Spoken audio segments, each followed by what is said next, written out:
একটা ছেলে যখন ফেল করে বাড়িতে ঢোকে তখন বাড়ির লোক রাগারাগি করে, কিন্তু সেই ছেলেই যখন রেজাল্ট দেখে সুইসাইড অ্যাটেম্প্ট করে আর রাস্তার লোক তাকে বাঁচিয়ে বাড়িতে নিয়ে আসে, তখন লোকে তাকে বোঝায়।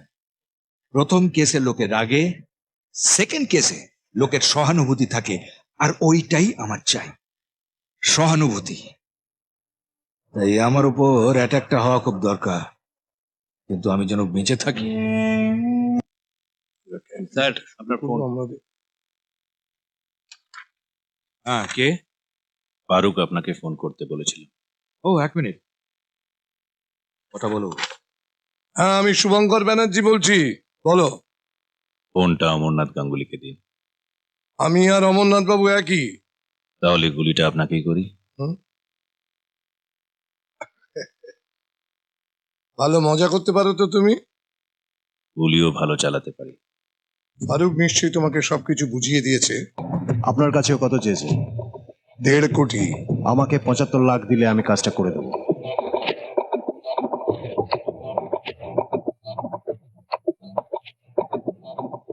আমি তোমাকে 2 কোটি দেব, কিন্তু তোমার ওনাকে মেরে ফেলতে হবে। অফারটা যদি পছন্দ হয়, আজ সন্ধে আমার গেস্ট হাউসে চলে এসো।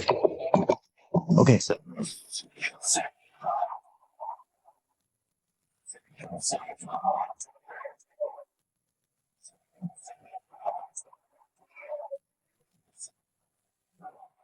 জয় এখন কোথায়?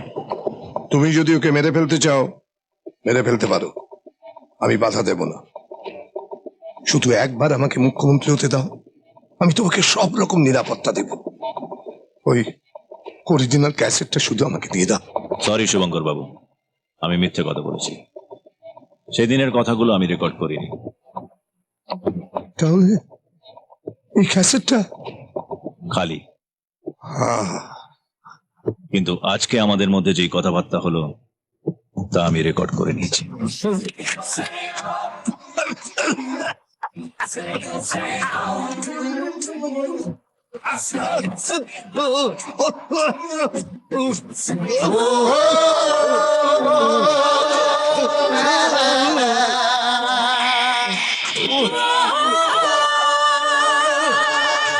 কি হলো দাদা, এত দেরি হলো?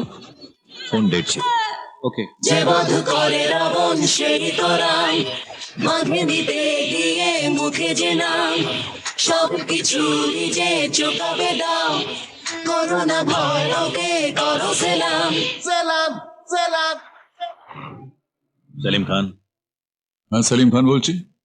আমি রাজা। অমরনাথ গাঙ্গুলির আসল খুনি কে সেটা যদি জানতে চান, তাহলে শ্যামনগরের পুরনো অ্যালুমিনিয়াম ফ্যাক্টরিতে চলে আসুন।